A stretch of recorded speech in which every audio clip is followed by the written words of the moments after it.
If you invested $10,000 in the S&P 500 a year ago, you would have about $11,000 today based on the average annualized return of 10%. Meanwhile, $10,000 saved in the bank in a regular savings account is earning an average APY of just 0.43%. So that would be about $43 of interest earned on $10,000 over the course of a year. So does that automatically mean that investing your money is better than saving your money? Not exactly. Figuring out the balance between saving versus investing is a crucial step in the finance journey, and that's exactly what we'll be talking about in this video. The Federal Reserve has now cut interest rates 3 times in 2024, and this is having a direct impact on your savings. That's why it's important now more than ever to make sure that you're earning the highest yield possible. And I'll be showing you exactly how to do that later on using something called a high yield savings account. But first, let's dive into the balance of saving versus investing. Now guys, real quick, I am not a financial advisor, and this is not any kind of personalized financial advice. Achieving the right balance of saving versus investing starts with understanding the goals of both of these. When you save your money, you're tucking it away in the bank in most cases. This is typically in a separate account from your checking account where you're doing your day-to-day spending. The goal of your savings is to provide you with a financial cushion for life's uncertainties. Or it could mean stashing away money for a vacation, a house, or whatever it might be. The bottom line is that your savings need to be readily accessible. But what about the goal of investing? When you invest your money, you're looking to grow the value of your dollars over time. This is true regardless of what type of investment that we're talking about. However, investing your money often means that you're sacrificing something called liquidity. When we talk about liquidity, we mean how quickly and easily you can access your money. With savings, you can access your cash anytime.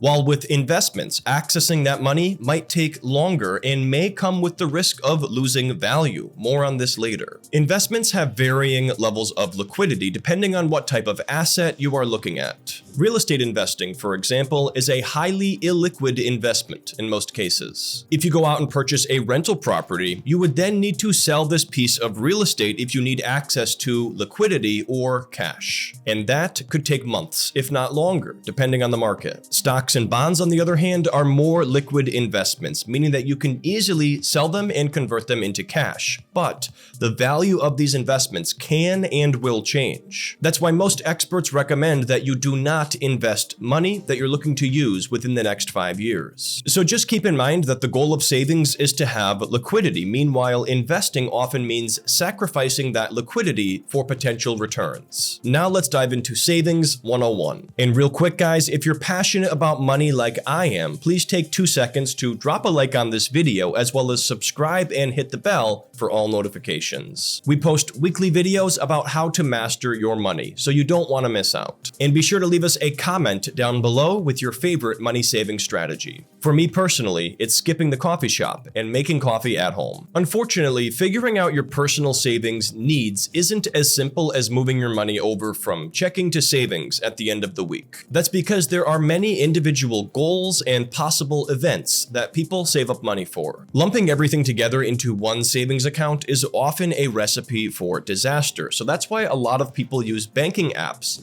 that let you create savings buckets. For example, Ally Bank offers customizable categories called buckets that can be used for separating different savings goals. Capital is another popular app for splitting your savings up into buckets, so you might want to check them out too. As an alternative, you could use a spreadsheet or some other organizational method to keep track of each one of these savings goals individually. Regardless of what method you choose, tracking your savings goals individually is crucial. Let's now cover some of the most common short to medium-term savings goals that people prepare for. Vacations are one of the most popular savings goals. According to NerdWallet's annual summer travel survey, nearly half of all Americans, or 45%, plan to take a trip that required a flight or hotel stay last summer, and they spent $3,594 on average on these travel expenses. Another important savings goal, which is often the biggest for most people, is setting aside money to buy a house. Based on data from the National Association of Realtors, the median down payment on a median-priced home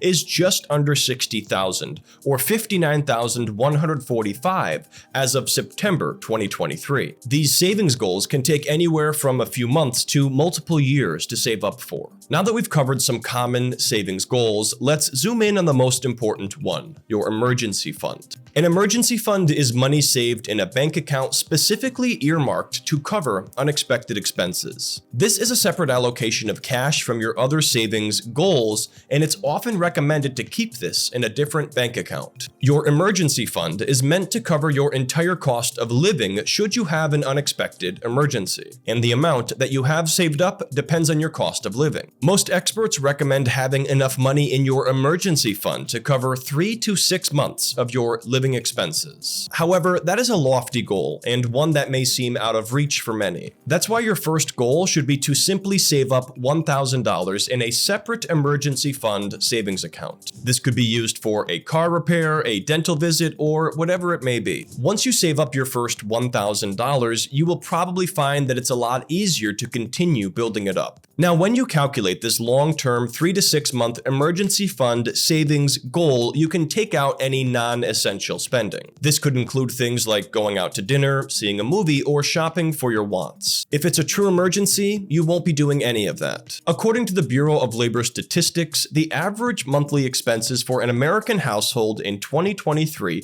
were about $6,440. That means the average US household would want to have an emergency fund of just under $40,000 in place to cover 6 months of total expenses. Now, with the non-essentials deducted, the emergency fund needed could be less. And some people only set aside 3 months worth of expenses, so take all of this into consideration when figuring out your emergency fund savings goal. But here's another important consideration when it comes to your emergency fund, and that is where you keep your money. The good news is there are high-yield savings accounts that currently allow you to earn 4% interest or more on your savings. For example, the SoFi High Yield Savings Account pays up to a 4% APY with no minimum account balance. With something like this, you can rest assured knowing that you're maximizing your interest earning potential. If you don't have a high yield savings account yet and are looking for some options, check out our full roundup of the best online savings accounts linked in the description below. Keep in mind, interest rates can and will change, so it's important to stay up to date on this. Now we're going to dive into the NerdWallet compound interest calculator to show you how much interest you could be earning on your savings.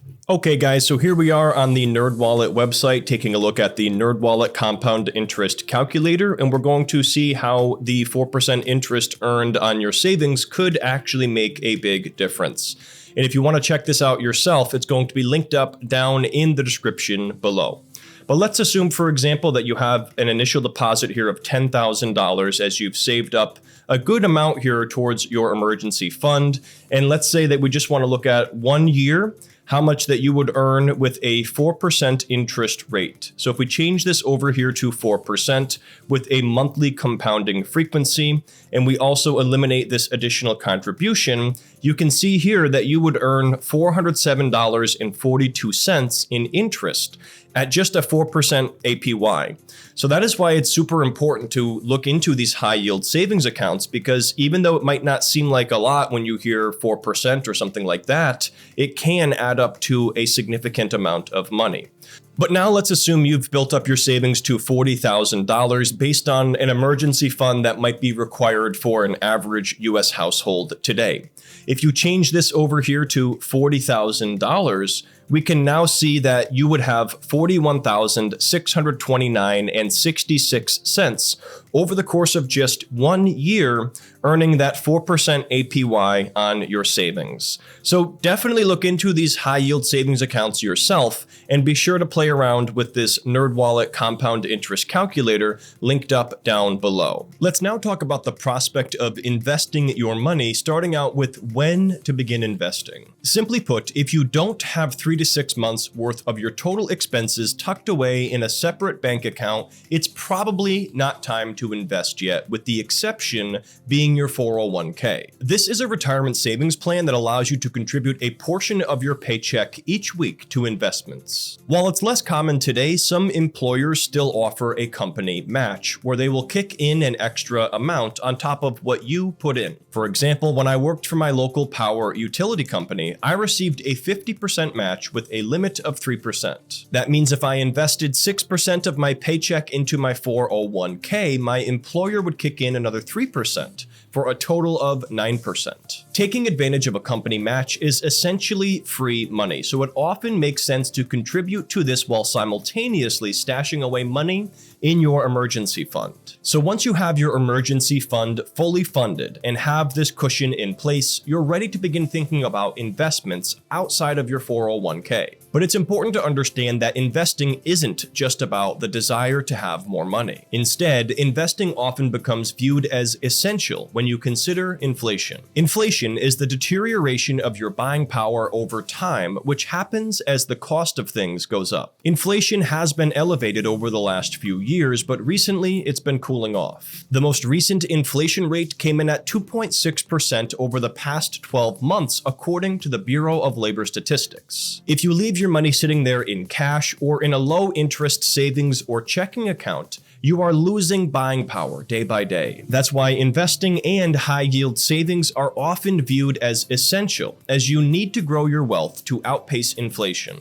However, keep in mind, investments will fluctuate in value. The stock market, for example, has boom and bust cycles, referred to as bull and bear markets. During these bear markets, you could see a 20% or greater drop in the value of your investment portfolio. Investing always involves risk, especially when it comes to stocks. But by diversifying or spreading your money out across different assets, you can reduce the risk of major losses. So not only do you have this liquidity factor to consider when investing, you also run the risk of losing money by selling investments at a loss if you're in a pinch. Let's say you invest $10,000 in the stock market and the value of your portfolio declines by 20%. Then, let's say you need to sell off your investments because you need to pay for an emergency expense like a car repair bill. At that point, you'd be locking in a loss of $2,000 and only end up with $8,000 from your original $10,000. That's why achieving this proper balance of saving versus investing is crucial. If you invest too much and save too little, you could put yourself in a situation where you are forced to sell your investments at a loss to cover expenses. But if you are able to ride it out, the stock market has continued to trend upwards despite these corrections and crashes,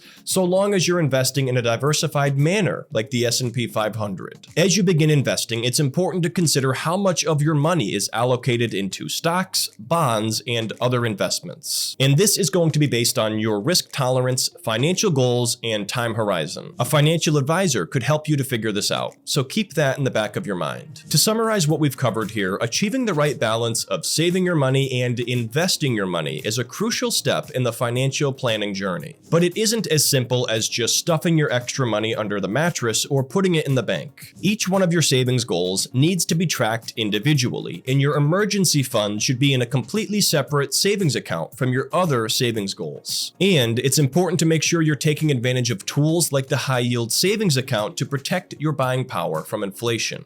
Keep in mind that most people will begin investing once they have fully funded their emergency fund, with the main exception being 401k contributions. So that is generally a good rule of thumb to follow. Once your emergency fund goal is reached, this is when most people will begin investing in assets like stocks, bonds, and more outside of a retirement account. But again, if you're saving up for major goals like buying a house, you shouldn't invest that money if you plan on using it within 5 years. That's going to wrap things up for me, guys. Thank you so much for tuning in. I hope this video helped you figure out when to save money and when to invest money. And if you have any questions, leave us a comment down below. Don't forget to check out our full article on saving versus investing over on NerdWallet, and it will be linked up down in the description below. While you're down there, you could also play around with the NerdWallet compound interest calculator to see how your money can grow over time. Now, if you're looking to get your debts under control to start building your emergency fund, check out this next video on debt consolidation loans explained. These loans can help you to combine individual debts you have into one lump sum, which might help you pay it off faster. See you there.